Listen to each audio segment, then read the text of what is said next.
Olá, acho que já estamos gravando. Estou aqui fazendo mais uma gravação do Terapia em Grupos, aqui um dos quadros do Viva Vidas Vivas. Então, eu hoje vou falar, estamos na comemoração do Mês das Mães, né, como eu já havia dito. Então, neste final de semana nós vamos trabalhar uma das mitologias que também trabalha o tema da maternagem e da maternidade efetivamente. Semana passada eu falei de uma mitologia dos povos originários e hoje eu vou falar sobre uma mitologia dos povos de matriz africana. Então vou falar uma mitologia de alguns orixás da mitologia Yorubá. Para quem não me conhece, eu sou Rosângela Correia, psicoterapeuta na linha junguiana, e eu estou fazendo uma gravação que eu vou subir depois para o YouTube. E também estou tentando fazer a gravação aqui no Instagram, então vamos ver se isso vai funcionar, se vai continuar funcionando, ainda está numa fase de testes. Mas a princípio a qualidade do telefone do Instagram é bem inferior, então a imagem não fica tão legal. E no YouTube tem uma ediçãozinha, eu faço algumas coisinhas lá, elimino alguns hiatos de conversa, fica maior e a qualidade da imagem fica muito melhor. Para quem não sabe do que se trata, esse quadro é um quadro com objetivo, né, ele se chama Terapia em Grupo, e é com o objetivo de justamente a gente fazer conversas, né, de trazer a oportunidade das pessoas trazerem as demandas do dia a dia, da vida, do contexto que estão aí inseridas. Na medida do possível, a gente vai, né, avaliar para aqueles que trouxerem alguma coisa, a gente vai avaliar, vai comentar e vai tentar gerar uma outra perspectiva em relação àquele tema, né, em relação àquelas circunstâncias que a pessoa estiver vivendo. Para enriquecer isso e para dar uma base, né, como servir de um fio condutor, então a gente elege sempre uma narrativa, né, normalmente a gente traz mitos, ou um conto específico, ou ainda não teve, mas provavelmente vamos trazer também algum filme que a gente vai, né, tentar fazer uma análise de como que isso está funcionando, sempre com base na psicologia junguiana e sempre fazendo um paralelo com as nossas próprias vidas, né? É muito mais simples, é muito mais fácil a gente trabalhar e tratar de temas por vezes delicados, dolorosos, difíceis, se a gente falar e trabalhar na perspectiva e projetado na história de outros, né? Então, dos artifícios que nós utilizamos é utilizar os contos e os mitos e as narrativas diversas que são sempre permeadas, montadas e moldadas diante, né, do contexto coletivo das vidas das pessoas que estão ali naquele contexto. Muito bem. Hoje eu vou contar sobre alguns orixás. Né, eu tive uma dificuldade grande de fazer uma pesquisa porque a mitologia africana é maravilhosa, é riquíssima, é farta, mas ainda é extremamente comum haver versões dos mitos, extremamente comum. Mas na africana eu senti um grau de dificuldade maior, muito mais difícil. Pelo que eu pesquisei, parece que eles foram compilados e documentados, né, no século XIX, né, no início do século XIX. E por estudiosos e por religiosos, né, normalmente da Igreja Católica, do cristianismo, né. E aí eles fazem, é muito presente nas versões que a gente pesquisa, perceber uma tendência, né? Quase uma forçação de barra para poder fazer um sincretismo com as personagens que a gente comumente encontra no cristianismo, na mitologia do judaísmo ou do cristianismo. Mas ainda assim eu persisti porque eu queria trazer algumas mitologias diferentes além das gregas, né? Provavelmente na semana que vem vai ser a grega, eu vou falar sobre Deméter e uma outra deusa que exerce uma maternagem bem interessante, bem bacana, que se assimila inclusive com uma das que eu vou trazer aqui hoje, uma história parecida, né? E personagens diferentes, cenários diferentes, como eu sempre falo para os meus clientes, né? São personagens diferentes, cenários diferentes, mas se você vai olhar o cerne da questão, é o mesmo, é o mesmo fio condutor que está acontecendo ali dentro daquele contexto. E hoje eu vou falar sobre deusas que exercem a maternagem na mitologia de matriz africana, direcionada especificamente para a mitologia Yorubá. Estou trazendo a Oxum, orixá Oxum, a Nanã e a Iemanjá. A princípio, eu ia falar só de Iemanjá, que é lindo, e a principal deusa que eu vou trabalhar é justamente Iemanjá, porque ela tem um contexto que ela consegue fazer o exercício tanto na maternidade efetiva quanto na maternagem, que é a adoção e a agregação desses artifícios que a gente pode estudar e pode entender como maternidade e maternagem. Mas pesquisando, não dava para simplesmente ignorar as outras, principalmente as outras duas deusas. Eu não pesquisei mais, não me aprofundei ainda mais, eu não sei, provavelmente há outras deusas que têm essa demanda, mas essas é que gritam, né, que saltam aos olhos e que é impossível simplesmente fazer de contas que elas não existem. Vou começar, a Nanã eu vou falar depois, vou começar por Oxum, mas para vocês entenderem a categorização, basicamente a Nanã é a mais velha, a Oxum é a mais nova, e a Iemanjá é aquela que está no meio, né? Aquela que tem uma atividade, uma importância, uma atuação mitológica que ela consegue não ofuscar, né, as realidades das outras orixás, mas ela tem o seu papel especial e mais abrangente no meu ponto de vista. A Oxum, eu vou colocar aqui algumas coisinhas, vou falar mais rapidamente dessas outras duas deusas, e um pouquinho mais da Nanã e um pouquinho ainda mais de Iemanjá, por conta do contexto que envolve um dos filhos da Nanã, que a Iemanjá adota. Mas vou começar pelo Oxum, para não deixar ela de fora. Oxum, ela é filha de Iemanjá e Oxalá. Ela é a representante da delicadeza, da fecundidade, da maternidade, e ela é uma deusa sensual, que ela rege a prosperidade, tem a ver mesmo com as pedras preciosas, com o ouro, né? A cor dela é o amarelo, é o dourado. E ela também, todas elas são envolvidas com regências de águas.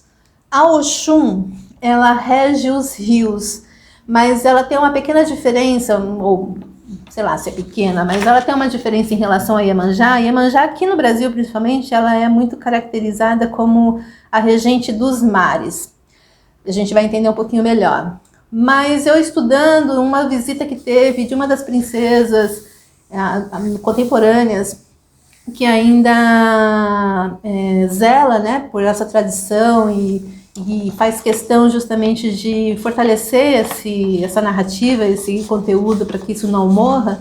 Ela, num dos congressos que teve numa das faculdades, se eu não me engano, da Bahia mesmo, e ela reforça que Oxum é sim a orixá que rege os rios, né, as águas doces, as águas calmas, mas mais do interior do continente, né, do país, da onde estiver inserido.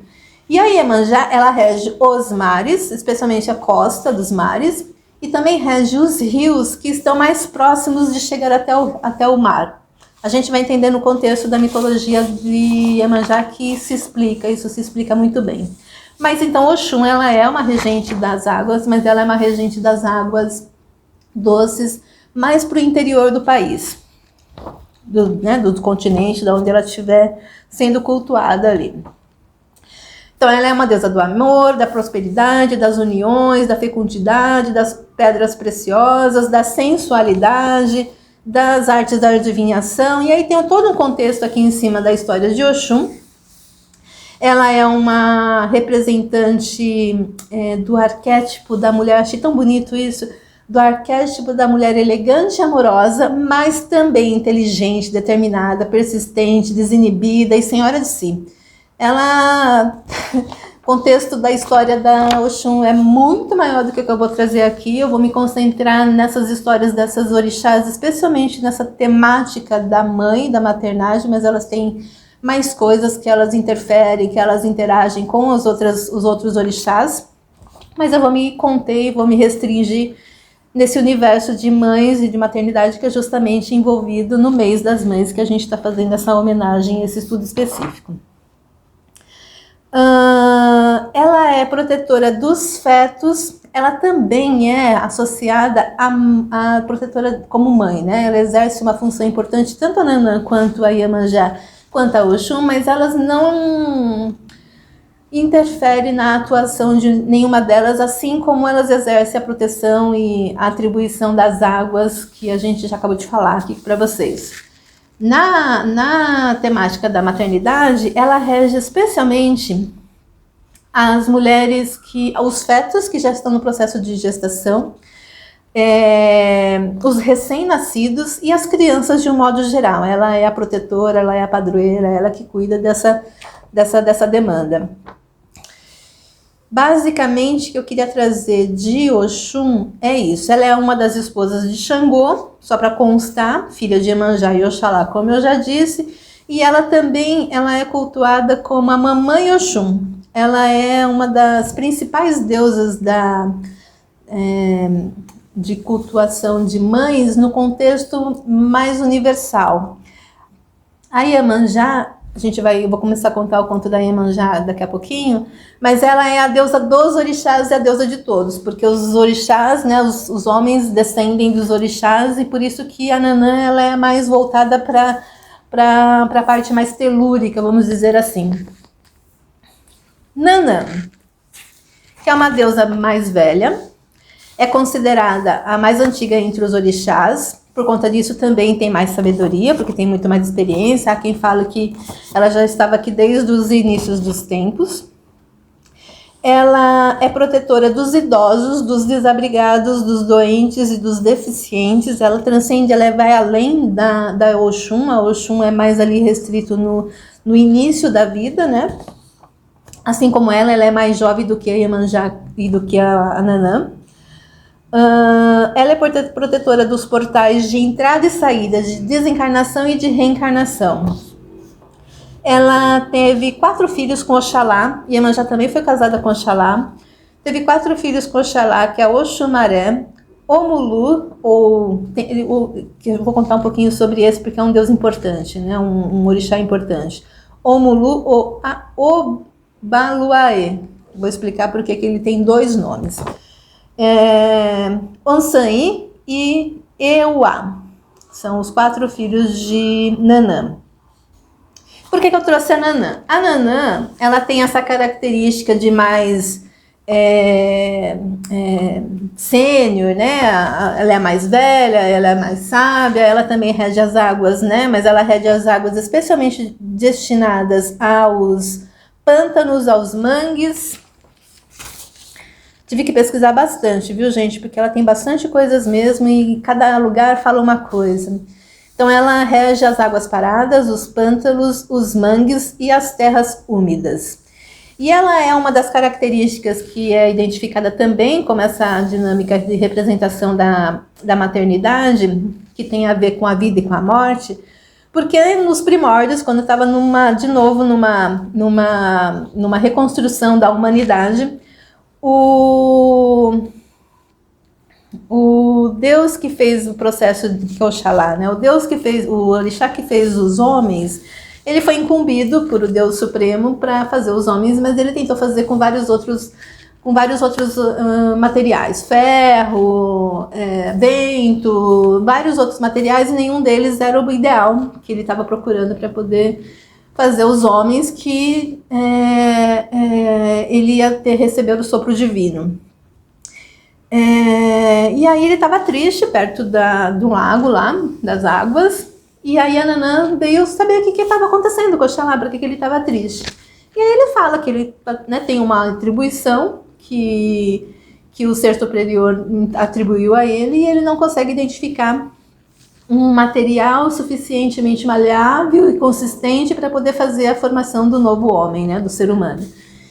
E aí ela pensa por um tempo, tal, volta para as águas, manipula lá a terra que está debaixo da água e volta com o barro para ele e entrega para ele o barro, e dali do barro ele consegue fazer a modelagem, né, do novo ser humano. E aí o Deus Supremo chega lá e dá o sopro divino, e aí começa a ter o novo ser humano. E aí por isso ela é uma das principais participantes desse processo de criação da nova humanidade. Por isso ela também recebe essa atribuição de mãe, né, de mãe de todos.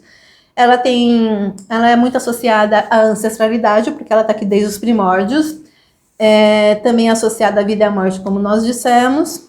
É a mais velha dos orixás, guia das almas, porque ela também faz esse processo de fazer o trânsito, né, entre os mundos, porque ela deu o barro, ela ofereceu o barro, que a água tem a ver com a vida e a terra tem a ver com a morte, e aí a união desses dois elementos que faz o barro e faz a produção da possibilidade de criar a nova humanidade.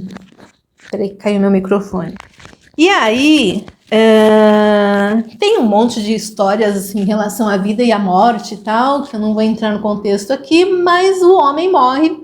E aí uma das atribuições que né, o que ela empresta, né, a matéria, o homem vive, quando morre, a matéria volta para a terra, né, para a mãe de novo, que no caso é a Nanã.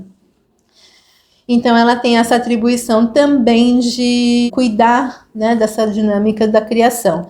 Ela também é associada à fertilidade, é associada à chuva, e por conta dessa dinâmica da terra, ela está muito fortemente associada à agricultura e, consequentemente, protetora dos agricultores também. Daqui a pouco eu volto para Nanã, porque vai ter relação com a história da Iemanjá. A Iemanjá, que é a nossa deusa, a nossa orixá principal da história de hoje aqui, da conversa do Terapia em Grupo, ela é uma mulher bela, filha dos soberanos do mar. Ela é filha. Ela tem um monte de lugar diferente, mas do que eu achei mais interessante, eu peguei uma das versões, fiz uma mesclagem, vou fazer até uma pontuação de um enredo ou outro que é diferente, que eu acho significativo para trazer. Mas ela é filha de Ocolum, Senhora dos Oceanos. Se você pesquisa, essa Ocolum, ela é uma divindade feminina, mas em algumas regiões é uma divindade masculina. Então tem alguns lugares que trazem que ela é a filha do soberano Ocolum, mas na maioria dos lugares que ficou mais organizado, talvez a contagem desse mito, ela é uma divindade feminina. Então ela é a Senhora dos Mares, que é casada, né, com Olorum, ou então Odumaré, Olodumaré. Acho mais fácil falar esse nome maior, né? Olodumaré, mas na maior parte dos lugares aparece que ele é Olorum. Então ela é filha de Olocum com Olorum, que é o Deus Supremo, né? Que é o ser supremo de todos. A Iemanjá é considerada a mãe dos orixás, e aí eu vou explicar por que daqui a pouquinho. Ela é regente das famílias, das uniões, é rainha e protetora dos mares e dos marinheiros. Não vou entrar na contenda e um monte de outras coisas que acontecem com Iemanjá em relação a marinheiros, porque, de novo, a gente vai se concentrar principalmente aqui nas demandas da maternagem e da maternidade de Iemanjá. Quando criança, não vou ler não, porque eu conheço o conto. Quando criança, ela era muito bela, muito bonita, e aí sua mãe, né, os seus pais, entregaram para ela uma porção mágica que ela deveria guardar com ela e levar para onde ela fosse, porque poderia ser útil e a protegeria de qualquer perigo que ela sofresse. Se ela precisasse, ela teria aquela possibilidade de utilizar aquela poção mágica. E ela cresce, se desenvolve, fica uma mulher maravilhosa, linda. E aí ela se casa. É difícil os nomes que a gente não está acostumado a falar, né? Oduduá. Ela se casa com Oduduá, E com ele, ela teve 10 filhos, que são os primeiros 10 orixás. Não sei se eles são os primeiros, mas eles são os 10 orixás, que são filhos de Iemanjá e Oduduá. E por conta da amamentação, né, de toda essa demanda de exercer efetivamente a maternidade e a maternagem dessas 10 criaturas, né, dos 10 orixás, ela teve o seu corpo deformado, os seios ficaram extremamente grandes, né, avantajados, e ela tinha dificuldade, inclusive, de se locomover de um reino para outro. E aí, esse marido dela raramente estava em casa, ela se sentia abandonada, né, sozinha, carente e frustrada, porque ela tinha dificuldade, inclusive, de se locomover de um lugar para outro, e não era mais a mulher que ela era, obviamente, antes das gestações e de parir esses 10 orixás. E aí, cansada dessa vida de sofrimento que ela estava vivendo até então, ela resolve simplesmente que ela ia abandonar o marido e que ela ia abandonar a casa, e ela vai embora. Nesse ir embora, ela acaba encontrando, ela vai para o oeste, em direção ao oeste, e encontra o deus Oquerê, o rei Oquerê. E aí eles se apaixonam, se casam imediatamente, e ela passa a viver com esse novo marido. E a única coisa que ela pede para esse novo marido, que eles estão profundamente apaixonados, mas para que ele respeite e nunca a ridicularize em relação ao tamanho dos seus seios. Então, o único pedido que ela faz para esse novo marido é que ele não a ridicularize, principalmente usando para machucá-la, para atacá-la, a questão dos seios, que são muito grandes. E a vida segue e tal, e um belo dia, o Oquerê, que é o novo marido dela, chega bêbado, ela reclama, ele relativamente raia com ela e quebra a promessa, ridicularizando e ofendendo, usando especificamente a questão do tamanho dos seios da Iemanjá. Ela fica profundamente magoada, frustrada e resolve ir embora. Abandona esse marido também e vai embora. E aí o Oquerê, ele percebe que ele pisou na bola. E ele tenta reverter a situação de todas as maneiras, vai atrás dela para tentar impedir que ela fuja. E aí tem duas passagens que eu vou trazer as duas versões. Nessa versão primeira, nessa fuga, ela acaba caindo na fuga desse marido, desse novo marido, e nessa queda quebra o frasco que ela havia ganhado dos pais da porção mágica, e essa porção mágica transforma ela em rios, com o leito direcionado para o mar, é isso mesmo. Ela quebra a porção e o seu corpo se transforma em rio, e esse rio começa a se direcionar justamente para o mar. O marido, desesperado, vê que ela está indo, fugindo, que ela não vai conseguir conter ela. Ele resolve se transformar numa montanha para poder impedir o curso desse rio que acaba de que a Iemanjá acaba de se transformar.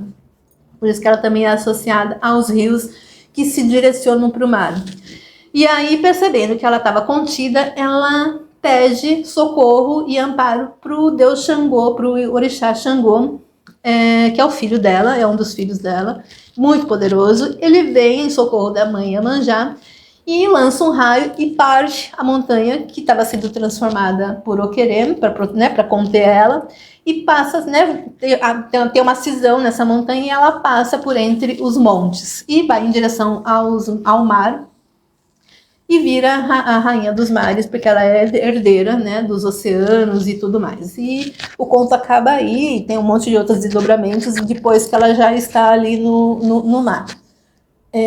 Voltando um passo antes, quando ela está lá ainda em Ifã, que é onde ela morava com o primeiro marido, ele era sempre uma das versões, tá? Ela estava sempre sozinha, e ela tem um filho que é Urugan, que é um dos seus filhos com esse marido. E ele nutre uma paixão desmedida por essa mãe. E aí, em uma das ausências do pai, ele resolve violentar a mãe. Há algumas versões que dão conta que ele violenta mesmo a mãe, algumas outras versões que ele só fica na tentativa e ela consegue escapar e foge desse filho.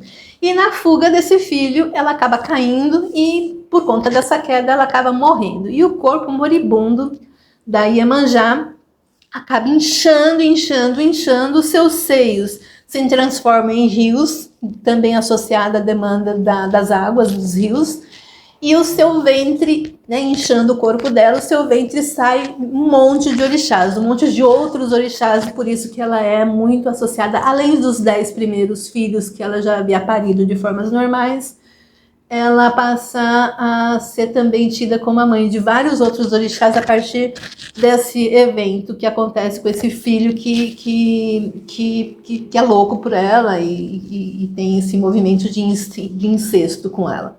Essa é uma das versões. Tem várias outras versões, mas eu trouxe só essas duas, especialmente aqui. E aí, por isso que uma casa com a outra, né? Que, de qualquer maneira, é a hora que ela pega e faz o processo de morte, porque quando ela chega e se transforma em rio e vai em direção aos oceanos, é uma espécie de morte para Iemanjá. E aí, gente, daqui a pouquinho eu vou fazer as análises, mas agora eu vou fazer uma outra parte para voltar para Nanã, que tem uma correspondência com Iemanjá que eu gosto muito, embora seja triste, seja difícil, mas tem o deus Obaluaê, ou o Omulu. Obaluaê é o deus, é o mesmo deus, mas na sua versão jovem, quando ele está em processo de desenvolvimento. Inclusive aqui fala que a divindade que sustenta e conduz o mundo, Obaluaê. A sua representação em Obaluaê. E a representação em Omulu é aquele que conduz a passagem de um plano para outro, da carne para o espírito e do espírito para a carne, que é um deus, né, é um orixá. Alguns dão conta que são orixás, algumas etnias, né, alguns cultos dão conta que eles são entidades, mas aqui na mitologia eles são classificados como orixás. Dizem que os orixás são uma intermediação entre os deuses e os humanos. Eles estão ali no meio do caminho e fazem esse intercâmbio, né, entre os deuses supremos e os humanos. Também têm defeitos, também estão em processos de desenvolvimento, também cometem erros. E isso faz parte da evolução, inclusive, desses seres que ficam nesse intermediário. Por isso que eu tenho hora que eu falo Deus, mas na verdade eles são orixás. E tem algumas linhas religiosas que compreendem e entendem ele não apenas como orixás, mas como deidades mesmo. Mas aí já é um contexto mais religioso e não mitológico. Muito bem, dito isso, vamos falar da história de Omulu. Eu vou chamar ele de Omulu, mas ele tem essas duas versões só para vocês saberem que é o mesmo Deus, mas eu vou trabalhar com ele como Omulu. O Omulu é filho de Nanã.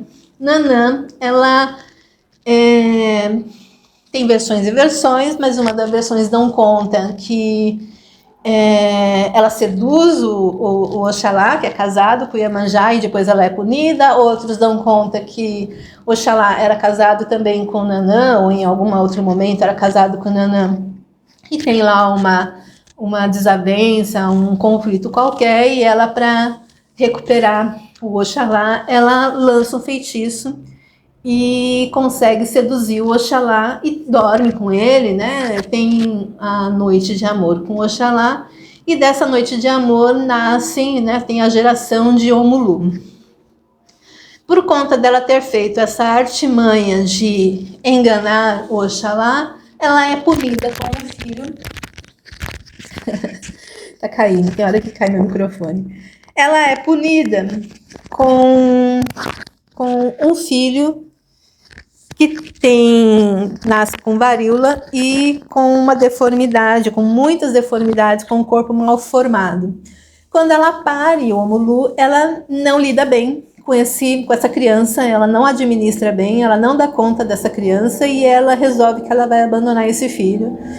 Não sabe o que fazer e vai abandonar esse filho na beira do mar para que a maré cheia leve ele embora.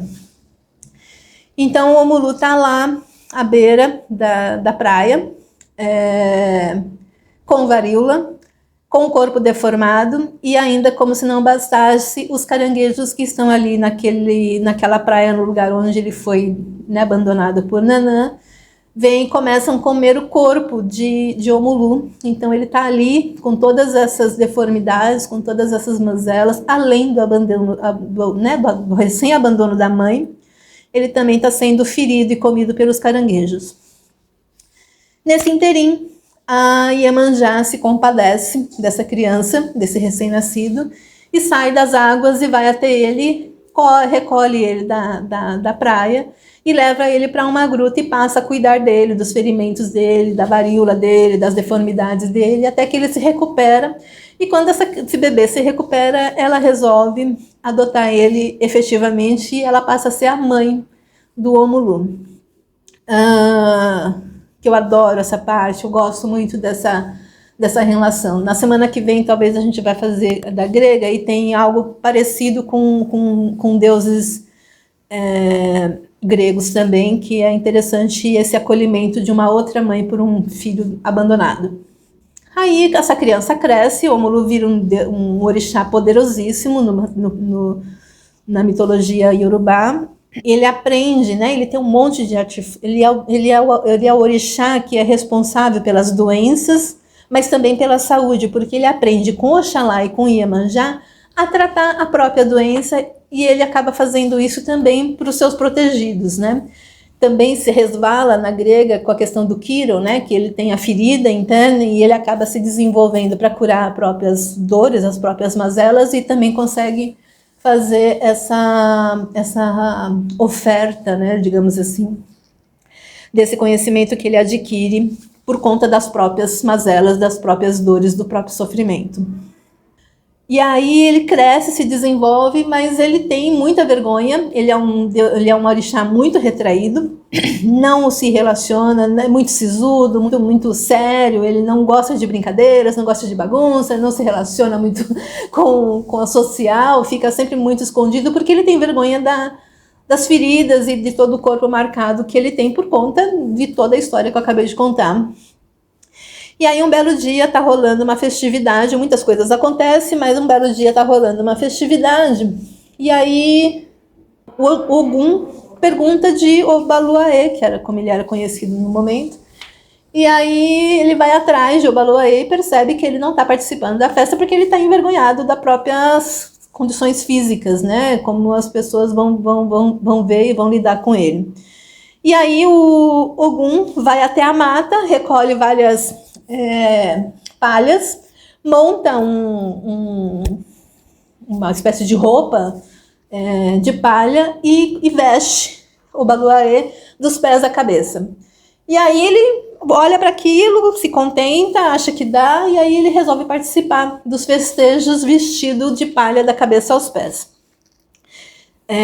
As figuras que você procurar do Obaluaê, ele tem essa característica mesmo, que você não vê o rosto, você vê só os braços e as pernas. E aí ele está lá nos festejos, e aí Yansan, que é uma outra orixá, não vou entrar num contexto e tal, mas tem um monte de questões envolvidas aí, mas ela fica lá intrigada e tal, e ela chega próximo dele, porque ele não está dançando, ele não está, né, tá mais na dele mesmo, e aí ela dá um sopro, né, com o seu vento, ela dá um sopro que abre as palhas, né, a roupa com que ele está vestido, e nesse momento pipocam, literalmente, né, as feridas, elas brilham e se transforma em pipoca e voa pipoca para todo lado. Inclusive, uma das oferendas para Omulu dizem que é a pipoca, porque ela se assemelha, inclusive, com a marca que tem das varíolas, mas nesse episódio específico tem a dinâmica na hora que sai a vestimenta de palha dele, que como se estourasse uma série de pipocas iluminadas, e dá um vislumbre do que é a beleza daquela divindade, daquele orixá, se não fossem as feridas que eu acompanho. Há outras versões que também dão conta justamente dessa imagem de brilho, de pipoca, que ele veste as palhas porque ele está curado, mas ele tem uma iluminação própria, muito radiante, que ofuscaria os olhos de quem pudesse ver. Então é uma forma dele que ele tem de proteger o outro, na verdade. Mas são versões e versões. Daí dá conta justamente dessa atribuição, né, de Omulu, que entende justamente as mazelas e vive essa dinâmica de vida e morte em relação à mãe Iemanjá, inclusive, que ela é muito associada à demanda e às dinâmicas da vida, e ele que tem a associação com as doenças e com a morte, porque faz parte do processo de desenvolvimento e evolução dos seres humanos, justamente essa progressão de vida para poder fazer a morte, né? No caso dessa ideologia, que é a volta para, né, o barro, né, para a terra, para depois renascer numa nova oportunidade de desenvolvimento. Então, basicamente, gente, eu contei essas histórias dessas divindades que eu achei muito interessante, que dão uma personificação bem interessante da questão da maternidade e da maternagem. Uma das diferenças, deixa eu trazer aqui, as diferenças em relação à maternidade de Iemanjá é justamente dessa questão da criação e do desenvolvimento do panteão, vamos dizer assim, da matriz africana, que tem a ver com essa mitologia dos orixás.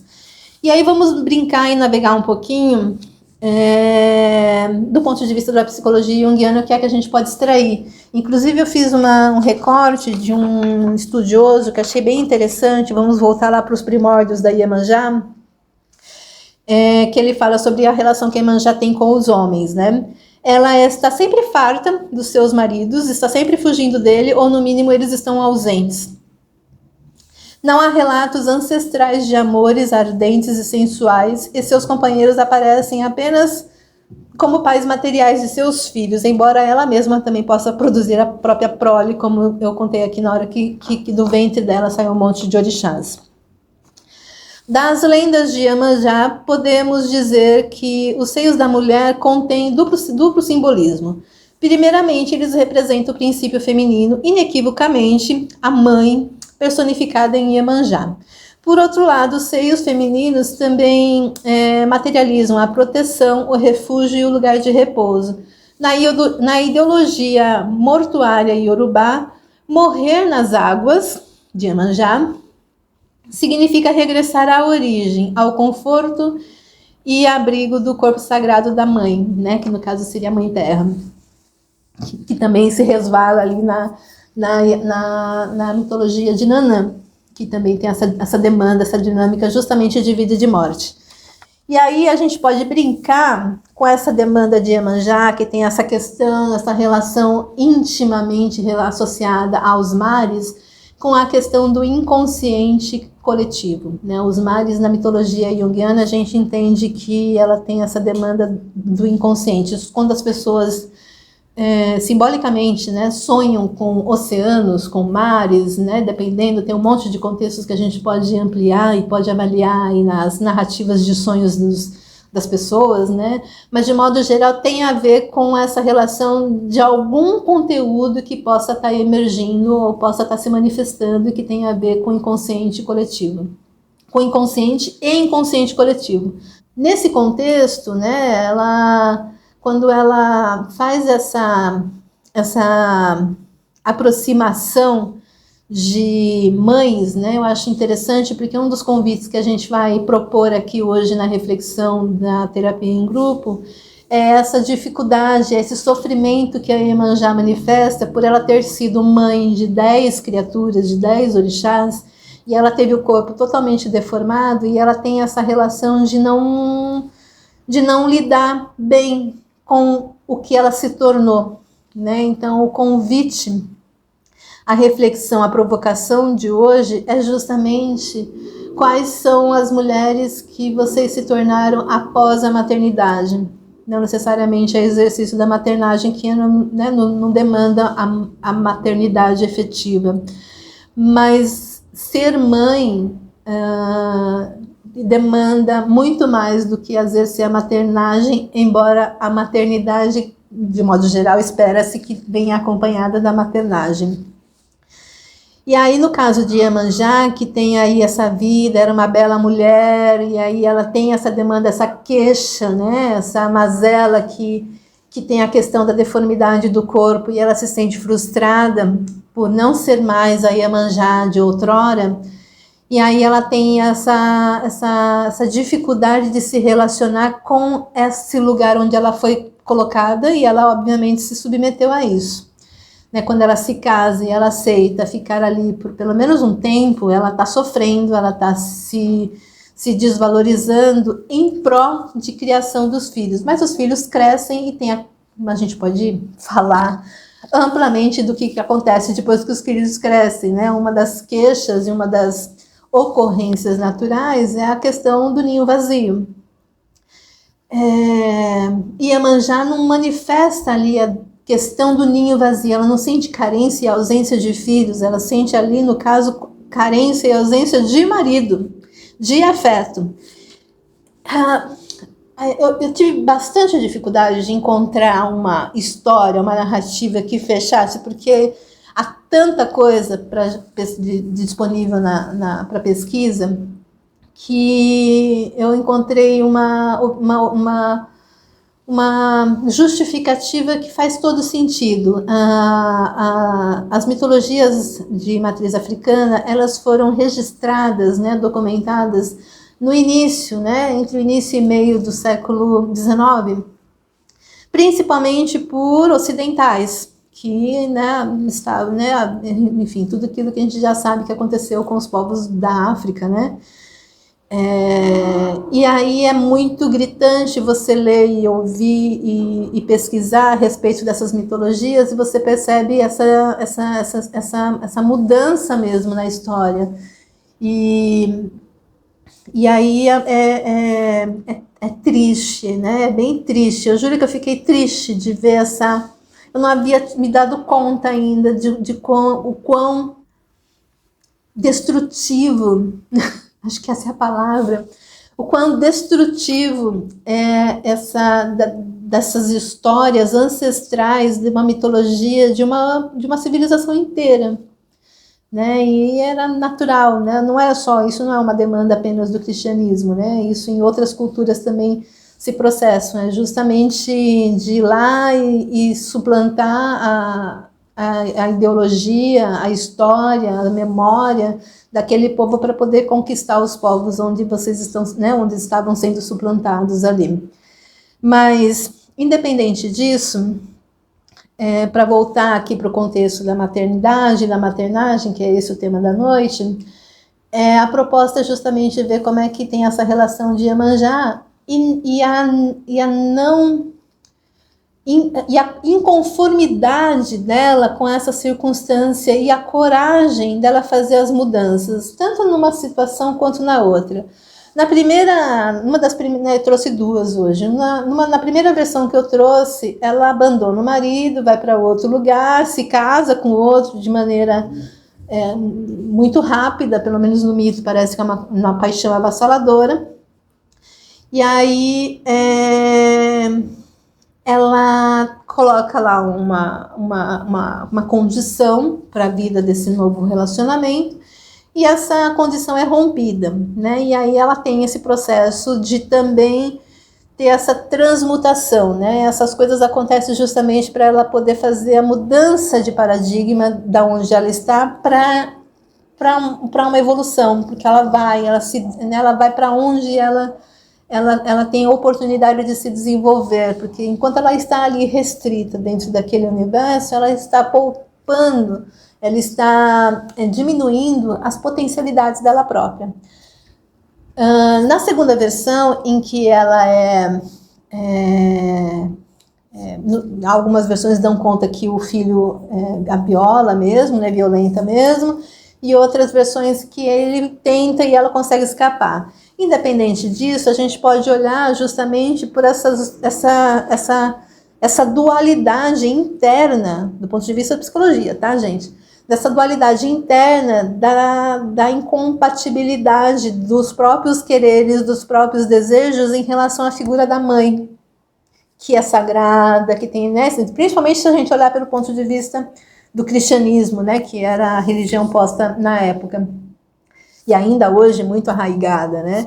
Então tem essa questão de pura, né, de mãe divina, quase sempre associada a Maria, né, a Maria, mãe de Jesus. E aí essa figura ou essa condição de mulher que também deseja, que também é sensual, que também é bela, além de mãe, né, entra em confronto e em conflito em relação à sagralidade que é quase sempre associada à figura da mãe, né, ao arquétipo materno. E aí nessa morte, porque ela foge do filho, cai, e aí nessa queda ela morre, né, o corpo moribundo de Iemanjá dá vazão tanto para rios que tem a ver com vida, água, né, água é vida, tal, quanto do seu ventre que sai uma série de outros orixás, tem a ver mesmo com a função transcendente dessa figura, desse contexto de Iemanjá, de romper com os padrões onde ela estava inserida, que era ali abandonada pelo marido, que o marido nunca estava lá, e ainda por cima vem e é submetida aos desejos de um filho que tem lá o contexto dele, né? Ela acaba fazendo rompimento, por mais trágico que isso seja, ela tem o rompimento dessa estrutura onde ela está posta, e ela faz a transcendência para uma nova vida. Veja, para uma nova dinâmica. Eu estava ouvindo ontem, antes de ontem, um podcast que falava, uma das mulheres estava falando, era sobre mães, tal, por conta das comemorações do Dia das Mães que vai rolar nesse final de semana. E aí ela falou, uma mãe contemporânea, né? Então ela falou que a playlist, né? Que tipo, tem um resumo lá da playlist de músicas dela, veio que a principal música do repertório dela era uma música infantil. Né? Ela menciona, ela nem lembro exatamente, porque eu nem sei. Eu nem sei que música é aquela, mas eu imagino que seja alguma coisa de Pipa Pepe, uma dessas desenhos animados aí infantis. E aí ela se dá conta de que ela não tem mais uma música que diz respeito a ela. Né? Antes de ser mãe, ou além dela ser mãe, ela também é uma mulher, ela também é uma pessoa, né? E ela não tem mais tido essa manifestação e esse contato com essas demandas. E fala lá um monte de coisas, né? De mulheres, para fazer amizades, para sair também desse contexto que quase sempre é condicionado para ficar ali ensimesmado nessa condição de mãe, né? Em algumas... A Iemanjá ali naquele primeiro contexto, ela está quase que parece que presa, né? Prisioneira de uma atividade de maternagem, de maternidade. E aí ela consegue fazer esse rompimento justamente para poder fazer, claro que não é simples, né? O processo da jornada de heroína, tanto dela quanto de Omulu, tem essa demanda, essa temática do processo da jornada do herói ou da heroína, e que nunca é simples, nunca é lindo, fácil, maravilhoso, sempre tem desafios, sempre há mortes, porque se não há mortes, não há transformação. E as mortes, obviamente, nas nossas vidas não precisam ser mortes de fato, né? Por favor, que não sejam, mas que sejam mortes simbólicas, né? O que é que precisa morrer? O que é que precisa nascer? O que é que precisa ser transformado? O que é que precisa ser ajustado nas demandas das próprias vidas para que tudo consiga fluir como os rios, né, como os seios de Iemanjá, tudo consiga fluir de maneira saudável para ela própria, para si próprio, quanto para as pessoas que estão envolvidas nessa demanda, nesse contexto, nessa história de vida.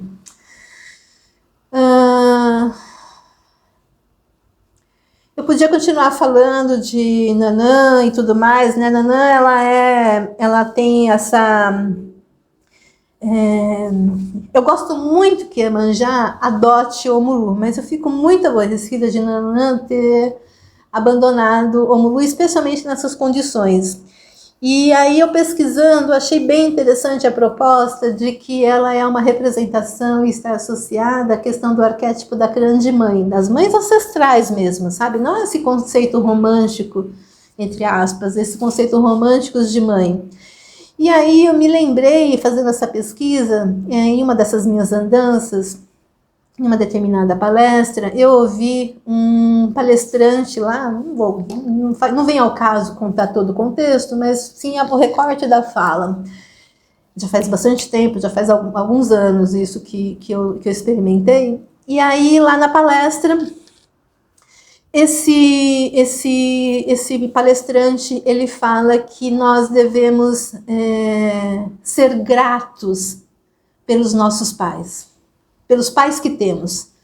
Né? Nós devemos ser gratos pelos pais que temos.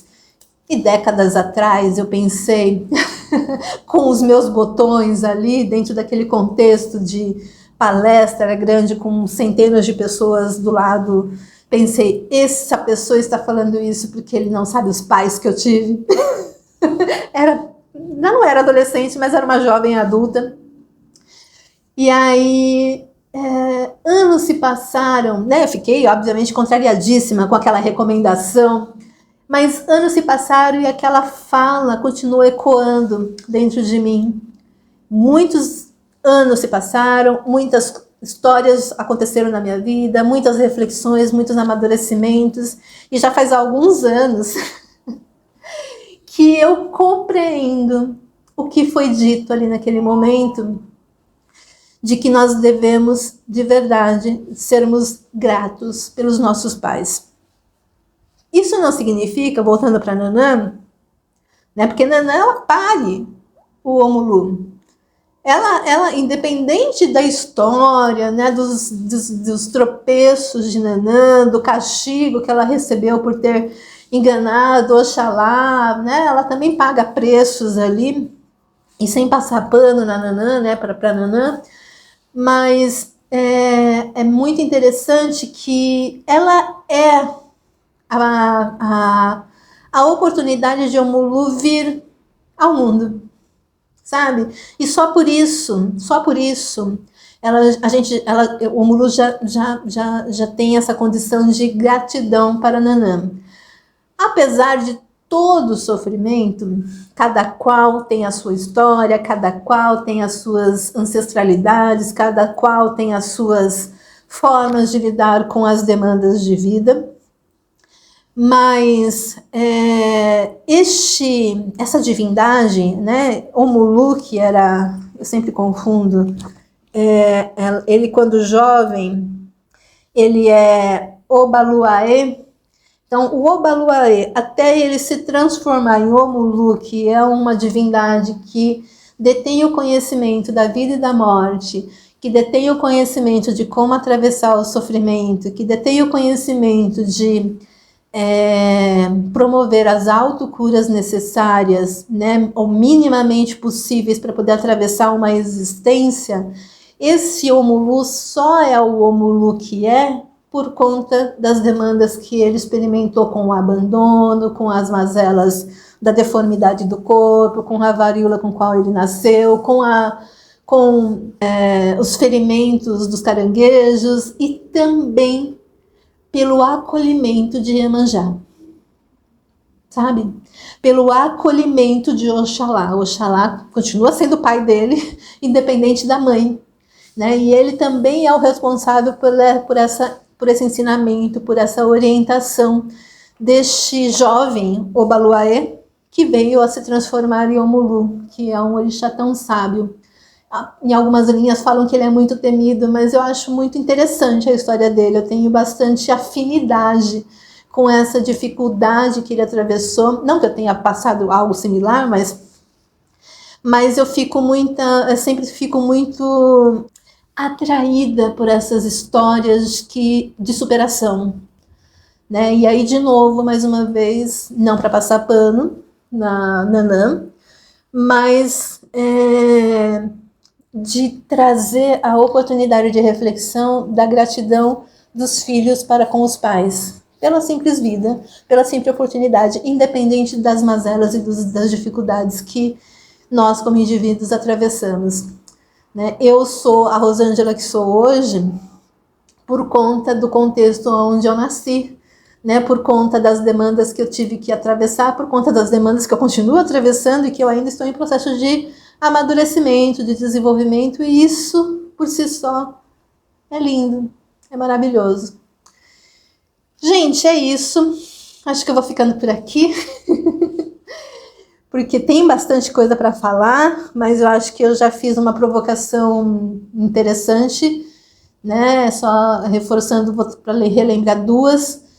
Uma, principalmente para as mães, né? Em que lugar vocês estão como seres humanos, né? Como indivíduos? Que escolhas vocês ainda estão aceitando, estão atendendo em relação a vocês e às pessoas que estão ao seu entorno, né? Vocês estão sendo exclusivamente mães, mas isso te basta? Isso te é suficiente? Ou isso pode ser um motivo de, pelo menos de reflexão, se é mesmo esse o caminho exclusivo que vocês querem seguir? E sem, por favor, não é nenhum desincentivo desse comportamento, dessa situação, dessa atribuição, né, de mães. Mas estejam atentas para que isso não se transforme em matéria de cobrança dessa sua prole, por conta desse seu sacrifício, dessa sua abnegação. Né? Estejam atentas para o que mais você é, além, embora seja extremamente importante, mas além de mães e de exercerem a maternagem. E em relação ao Mulu, quais são as demandas, né? E aí para os filhos em relação aos pais, né? Quais são a relação que você tem com os seus pais, não só as mães, mas com os seus pais. Você também fica incomodado com a proposta que esse palestrante fez lá, que nós deveríamos ser gratos, né, para os nossos pais, como eu fiquei incomodada lá anos atrás? Ou você já consegue entender isso, reconhecer isso e para você tá tudo certo, entende? Pelo menos começar a refletir sobre o tamanho que isso possa ter dentro das suas próprias vidas. Fica aqui, principalmente, essas duas provocações. Semana que vem a gente vai trazer uma outra história mitológica, provavelmente a grega. Vamos falar de Deméter e uma outra deusa. Aproveitando, gente, estou aqui no finzinho, mas aproveitando, semana que vem eu devo fazer o lançamento oficial de uma mentoria do livro Mulheres que Correm com os Lobos, que deve iniciar, estou pretendendo que ela seja iniciada na última semana de maio, deve durar 4 meses, então vai ser um atravessamento desse livro, porque esse livro não é simples de ser lido, não é simples de ser experimentado. Então fica aqui o convite para você, se você tem interesse, se você tem esse livro e não conseguiu avançar, não se sinta culpada, porque isso é extremamente comum.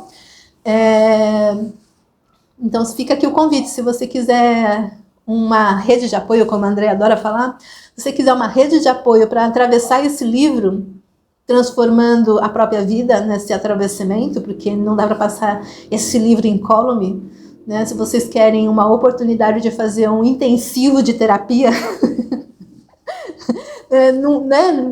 é coletivo porque vai estar restrito no grupo ali, mas olha, acreditem, estudar esse livro de verdade, mergulhando nesse livro, nas nuances de cada uma que eles apresentem, cada um dos seus capítulos é transformador. Então fica aqui o convite para vocês entrarem nessa jornada heróica de transformação que certamente repercutirá na sua essência e na vida como um todo. Fica aqui um super convite.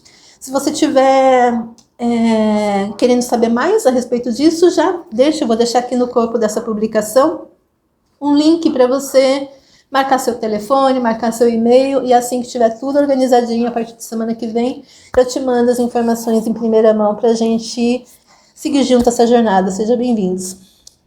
Acho que é isso, galera. Foi ótimo, foi cansativo, foi difícil estudar esse tema hoje por conta das inúmeras versões, mas foi igualmente transformador. Eu estou ainda mais próxima dessas deidades, sabe? Achei muito interessante as histórias dos 4 que eu trabalhei, principalmente hoje aqui não trabalhei muito os meninos, né, os deuses, os orixás, mas especialmente a Nanã, que eu entendo a dinâmica que ela se coloca e a importância que ela tem na história. A Oxum, que eu adoro Oxum, acho ela lindíssima, maravilhosa, adoro Oxum, esperta, enfim. Iemanjá, que olha, eu tinha uma ideia diferente de Iemanjá. Era diferente, né? É uma das orixás mais celebradas no Brasil, especialmente, né? Dia 2 de fevereiro, dia de Iemanjá. Eu sei porque normalmente eu estou viajando no próximo do meu aniversário, e aí quando eu estou em regiões que tem praia, eu sempre vejo as oferendas, as cerimônias que acontecem, especialmente, né, quando eu estou no Brasil, especialmente por conta das celebrações de Iemanjá, que é 2 de fevereiro, então eu sempre sei que a cerimônia de Iemanjá, quando eu estou por aqui eu vou lá, eu gosto de olhar e observar e ver como é que aquilo acontece, acho lindo, mas eu não tinha essa amplitude das dores, sabe, que Iemanjá viveu. Eu achei isso bem, bem significativo, eu fiquei bastante tocada pela história de Iemanjá. E Omulu, que eu já tinha visto numa das viagens que eu fiz para Bahia, para Salvador. Na volta, numa dessas viagens, eu estava no aeroporto e tinha, não sei se ainda tem, mas tinha uma loja com presentinhos, né, de lembrança e tal, de Salvador. E eu comprei um azulejinho pintadinho com dois orixás. O Omulu, que lá, eu acho muito, muito apropriado, lá a atendente, eu não conhecia as histórias, a atendente falou que ele era o deus da saúde. E é mesmo. Em todos os lugares que eu li aqui, fala que ele é o deus, não, né? O orixá, que é o protetor, o gestor, o representante da doença. Mas, na verdade, eu acho muito mais equânime, muito mais interessante, muito mais adequado usar a terminologia saúde.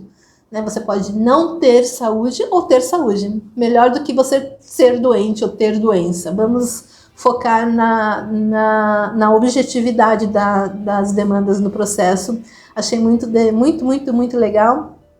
E eu trouxe um outro Oxóssi, que ela me vendeu como um orixá de estudos, de inteligência e tal, mas na verdade ele tem uma outra atribuição, mas tá tudo certo, tá tudo lindo, eu gosto também, acho fantástico essas duas deidades, mas eu achei muito bonito, então eu comprei esses dois. Então eu já sabia um pouquinho, lá atrás, anos atrás, nessa viagem, eu já tinha pesquisado e já sabia que Iemanjá adotava Omulu, mas eu não sabia de todo o contexto amarrado na história de Omulu e toda essa dificuldade pela qual ele atravessou, e o acolhimento de Iemanjá, que eu acho para mim maravilhoso. Eu gosto muito desse acolhimento de Iemanjá.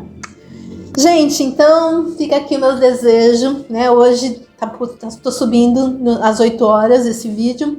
Fica aqui meu desejo que o Dia das Mães tenha sido maravilhoso e abençoado para todos. Óbvio, e especialmente para as mães, mas para os seus filhos também, que tenham tido a oportunidade de estar com vocês, de celebrar vocês, né? E vocês terem sido celebradas e tendo celebradas as próprias mães nesse Dia das Mães, que é, né, maravilhoso. Espero que não precisa ser um dia só, né? Mas já que temos um dia de celebração, vamos celebrar e vamos aclamar ele para que ele seja lindo e maravilhoso, para reforçar ainda mais os laços, né, da maternagem que existe entre os membros da família. Super beijo, fiquem bem, boa semana, né, que o mês de maio ainda reverbere essa energia de Iemanjá, especialmente de Iemanjá para vocês, lembrando que é possível atravessar as dificuldades como Omulu. Beijo, queridos, até. Obrigada.